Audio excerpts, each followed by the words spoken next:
Gaskiya ne, wannan bawan Allah da kuke gani shine sunansa Barack Obama, watan Barack Hussein Obama.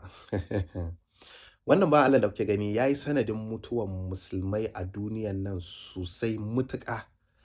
Ba ma musulmai ba kaɗai, har da ma wanda ba a musulmai ba, wannan bawan Allah da kuke gani ya yi sanadin mutuwansu.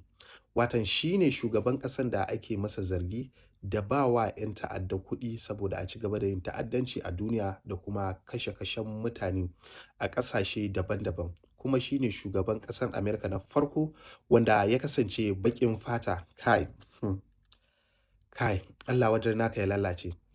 Shi dai abubuwan da wannan bawan Allah ya sa ya jawo kisa a ƙasashe daban-daban na duniya, wanda hatta Afirka ɗin ma karan kanta bai bar ta ba.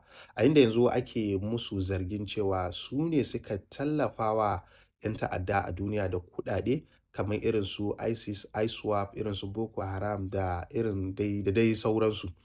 Yanzu dai duk inda kuka ga wannan mutumin ku sani cewa yana ɗaya daga cikin sanadin da ya sa duniya ba ta samun zaman lafiya kuma ya jawo kashe-kashe daban-daban. Allah dai kawai ya isan mana, Allah ya kyauta.